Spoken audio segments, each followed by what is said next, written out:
Did you know? Donkey Kong was born from the failure of another Nintendo game called Radar Scope.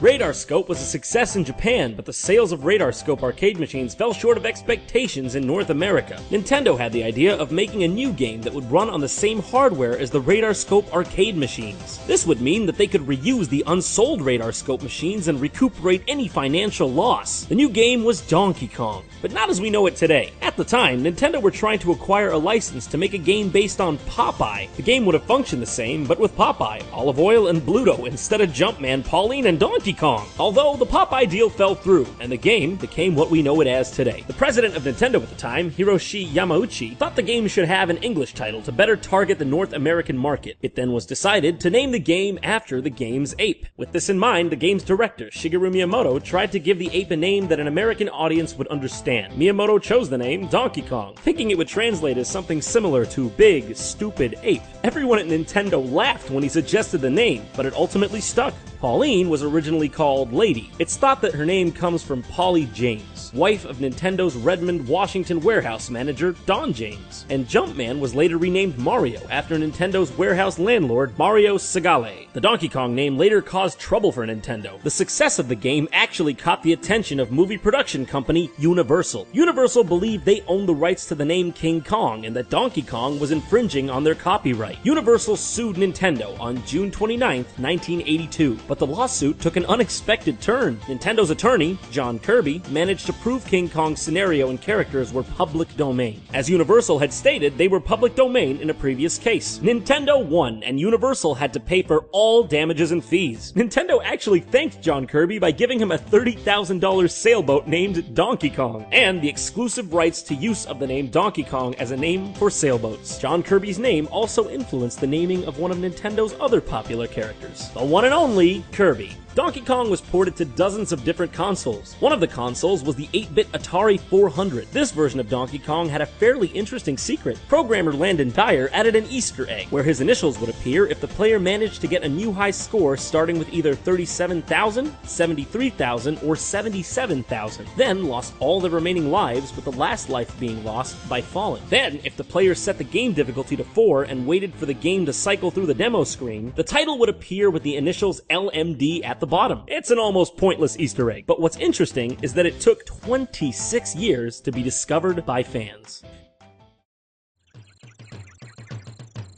Nintendo released more Donkey Kong games following the original game's success, but after the release of Donkey Kong 3, Nintendo left the franchise behind to work on other games. Nintendo later turned to British developers Rareware to continue the Donkey Kong franchise. Rare had previously impressed Nintendo with a simple boxing game that used pre-rendered graphics, which led to Nintendo buying 49% of the company. The art for this new Donkey Kong game was made using the very same technology that impressed Nintendo prior, where a 3D model is saved as a 2D color-reduced image. This led to a realistic look that no other game had been able to achieve on the Super Nintendo. Since the game had a realistic look, Rare thought the game should have realistic animations as well. The team went to their local zoo to see how gorillas move naturally, but were then bitterly disappointed when they realized the gorillas' movements would not work in a fast-paced game. Rare decided that a second playable character should be added to the game as a more visually impressive way to give the player a life bar. Rare originally wanted to include Donkey Kong Jr. as the second character, and changed his design to something that would complement the new Donkey Kong universe. Nintendo felt the redesign was too different, and wanted either Junior to appear as he did in previous games, or for Rare to make a new character altogether. Rare decided to keep the new design, and came up with a series of names like Diet DK, DK Light, and Titchy Kong. They settled on Dinky Kong, but changed the name to Diddy Kong after hearing some legal advice. The game's Kremlings had origins outside of Donkey Kong Country as well. They were originally created for a different game being made at the same time, but Rareware repurposed them for Donkey Kong Country, as they seemed to fit perfectly. Rare's new direction with Donkey Kong Country had mixed reactions from Nintendo. Game Boy inventor and Donkey Kong supervisor Gunpei Yokoi thought the game looked too 3D, but other developers like Shigeru Miyamoto understood the effort that went into making the new game and gave Rare encouragement. He even suggested a move for the game where DK would slap the ground. Even though Miyamoto was a fan of the game, a rumor still emerged that he disliked Donkey Kong Country, and that he allegedly said, "Donkey Kong Country proves that players will put up with mediocre gameplay as long as the art is good." Later in an interview with IGN, Miyamoto clarified that he did in fact like Donkey Kong Country and that he worked very closely with Rare on the game. Some people believe the rumor came about after Miyamoto protested Nintendo's internal evaluation committee during the development of Yoshi's Island. The committee wanted the game to feature pre-rendered visuals like Donkey Kong Country. Miyamoto disagreed though and reworked the game's art to look like it had been drawn with simple crayons. Some also believe the opening scene in Yoshi's Island is a relic of this Donkey Kong Country art style proposal, as the art style resembles Donkey Kong Country's pre-rendered graphics.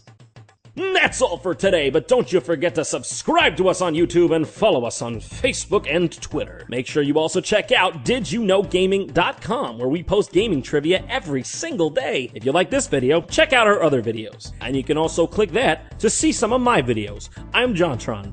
This message was approved by the British Mafia. Freedom come to motherland. I'm not here, you take my hand. That's the British anthem.